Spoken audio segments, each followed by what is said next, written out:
parle. Chaque jour, Charles et Carole vous présentent la leçon de l'école du sabbat.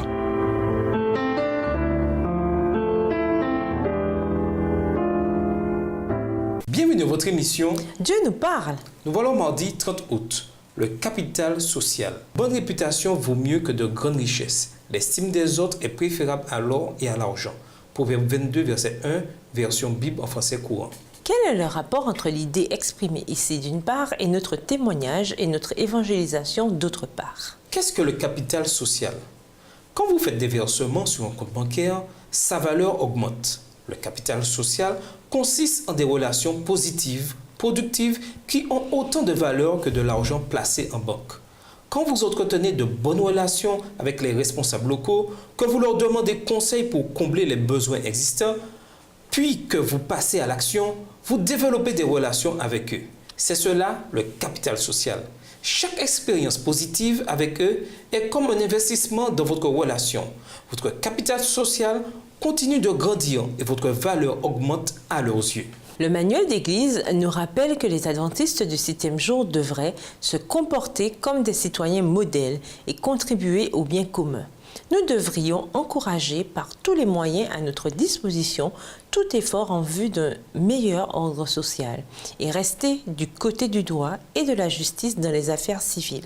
En plus du ministère terrestre de Jésus, la Bible donne d'autres exemples de ce qui devient possible quand le peuple de Dieu s'est acquis du capital social.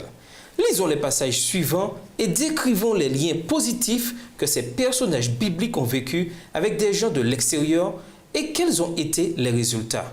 Acte 7, les versets 9 et 10, Genèse 41, les versets 38 à 45, Daniel 2, les versets 16 à 49, Daniel 6, les versets 1 à 3. Acte 7, les versets 9 et 10, les patriarches jaloux de Joseph le vendirent pour être emmenés en Égypte. Mais Dieu fut avec lui et le délivra de toutes ses tribulations. Il lui donna de la sagesse et lui fit trouver grâce devant Pharaon, roi d'Égypte, qu'il établit gouverneur d'Égypte et de toute sa maison. Genèse 41, les versets 38 à 45. Et Pharaon dit à ses serviteurs, « Trouverions-nous un homme comme celui-ci, ayant en lui l'Esprit de Dieu ?» Et Pharaon dit à Joseph, « Puisque Dieu t'a fait connaître toutes ces choses, il n'y a personne qui soit aussi intelligent et aussi sage que toi. Je t'établis sur ma maison et tout mon peuple obéira à tes ordres. Le trône seul m'élèvera au-dessus de toi. » Pharaon dit à Joseph, « Vois, je te donne le commandement de tout le pays d'Égypte. » Pharaon ôta son anneau de la main et le mit à la main de Joseph. Il le revêtit d'habits de fin lin et lui mit un collier d'or au cou. Il le fit monter sur le char qui suivait le sien, et l'on criait devant lui à genoux. C'est ainsi que Pharaon appela Joseph du nom de Sathnath-Panéa et lui donna pour femme Asna, fille de Potiphéra, prêtre d'On. Et Joseph partit pour visiter le pays d'Égypte. Daniel 2, les versets 16 à 49, et Daniel se rendit vers le roi et le pria de lui accorder du temps pour donner au roi l'explication. Ensuite, Daniel alla dans sa maison et il instruisit de cette affaire Anania, Michaël et Azaria, ses compagnons, les engageant à implorer la miséricorde du Dieu des cieux, afin qu'on ne fît pas périr Daniel et ses compagnons avec le reste des sages de Babylone. Alors le secret fut révélé à Daniel dans une vision pendant la nuit, et Daniel bénit le Dieu des cieux. Daniel prit la parole et dit, « Béni soit le nom de Dieu d'éternité en éternité. À lui appartiennent la sagesse et la force. C'est lui qui change les temps et les circonstances, qui donne la sagesse aux sages et la science à ceux qui ont de l'intelligence. » Il révèle ce qui est profond et caché. Il connaît ce qui est dans les ténèbres et la lumière demeure avec lui. Dieu de mes pères, je te glorifie et je te loue de ce que tu m'as donné la sagesse et la force et de ce que tu m'as fait connaître ce que nous t'avons demandé, de ce que tu nous as révélé le secret du roi.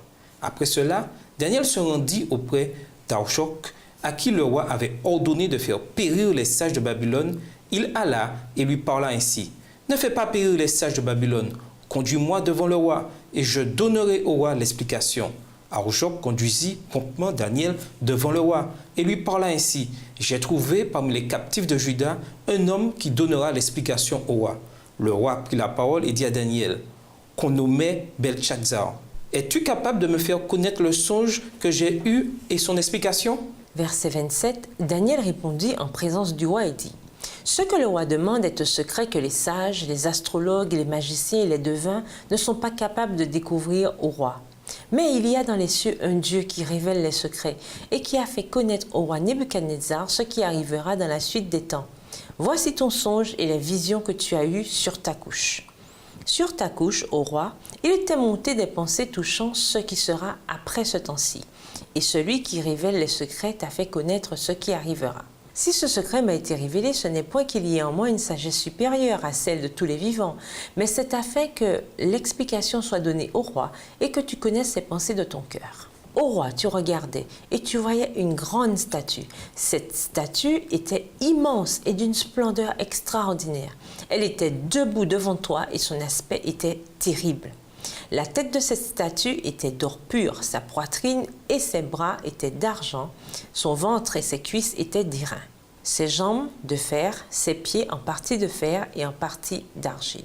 Tu regardais, verset 34, tu regardais lorsqu'une pierre se détacha sans le secours d'aucune main, frappa les pieds de fer et d'argile de la statue et les mit en pièces. Alors le fer, l'argile, l'airain, l'argent et l'or furent brisés ensemble et devinrent comme la balle qui s'échappe du nerf en été.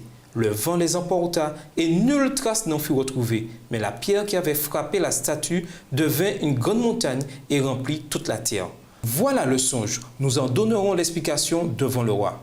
Ô roi, tu es le roi des rois, car le Dieu des cieux t'a donné l'empire, la puissance, la force et la gloire. Il a remis entre tes mains en quelques lieux qu'ils habitent les enfants des hommes, les bêtes des champs et les oiseaux du ciel. Et il t'a fait dominer sur eux tous, c'est toi qui es la tête d'or. Après toi, il s'élèvera un autre royaume, moindre que le tien, puis un troisième royaume qui sera d'airain et qui dominera sur toute la terre. Verset 40, il y aura un quatrième royaume, fort comme du fer. De même que le fer brise et rompt tout, il brisera et rompra tout, comme le fer qui met tout en pièces. Et comme tu as vu les pieds et les orteils en partie d'argile, de potier et en partie de fer, ce royaume sera divisé. Mais il y aura en lui quelque chose de la force du fer, parce que tu as vu le fer mêlé avec l'argile. Et comme les droits des pieds étaient en partie de fer et en partie d'argile, ce royaume sera en partie fort et en partie fragile. Tu as vu le fer mêlé avec l'argile, parce qu'ils se mêleront par des alliances humaines, mais ils ne seront point unis l'un à l'autre, de même que le fer ne s'allie point avec l'argile. Dans le temps de ces rois, le Dieu des cieux suscitera un royaume qui ne sera jamais détruit et qui ne passera point sous la domination de notre peuple. Il brisera et anéantira tous ces royaumes-là et lui-même subsistera éternellement. C'est ce qu'indique la pierre que tu as vue se détacher de la montagne sans le secours d'aucune main et qui a brisé le fer, l'airain, l'argile, l'argent et l'or. Le grand Dieu a fait connaître au roi ce qui doit arriver après cela. Le songe est véritable et son explication est certaine. Verset 46, alors le roi Nebuchadnezzar tomba sur sa face et se prosterna devant Daniel. Et il ordonna qu'on lui offrit des sacrifices et des parfums. Le roi adressa la parole à Daniel et dit, en vérité, votre Dieu est le Dieu des dieux et le Seigneur des rois, et il révèle les secrets puisque tu as pu découvrir ce secret. Ensuite, le roi éleva Daniel et lui fit de nombreux et riches présents. Il lui donna le commandement de toute la province de Babylone et l'établit chef suprême de tous les sages de Babylone. Daniel pria le roi de remettre l'intendance de la province de Babylone à Shadrach, Meshach et Abednego, et Daniel était à la cour du roi. Daniel 6, les versets 1 à 3, Darius trouva bon d'établir sur le royaume 120 satrapes qui devaient être dans tout le royaume. Il mit à leur tête 3 chefs, au nombre desquels était Daniel, afin que ces satrapes leur rendissent compte et que le roi ne souffrit aucun dommage. Daniel surpassait les chefs et les satrapes, parce qu'il y avait en lui un esprit supérieur, et le roi pensait l'établir sur tout le royaume. Bien entendu, nous n'avons peut-être pas vécu le genre de sauvetage et d'histoire racontée ici, mais ce n'est pas le plus important. Ces hommes ont fait preuve d'une force de caractère qui a fait forte impression sur les gens autour d'eux. Ellen G. White dit, dans Patriarche et Prophète et dans Prophète et Roi, que ces hommes ont pu gagner la confiance et la faveur des païens qui les entouraient grâce aux qualités suivantes: l'amabilité, la fidélité, la sagesse, le discernement, les talents, la dignité et une intégrité à toute épreuve. Et nous vous laissons avec la question du jour. En quoi le service envers les opprimés est-il l'un des meilleurs moyens de démontrer l'amour de Dieu? Au revoir. Et à demain si Dieu veut. Dieu nous parle. Chaque jour, Charles et Carole vous présentent la leçon de l'école du sabbat.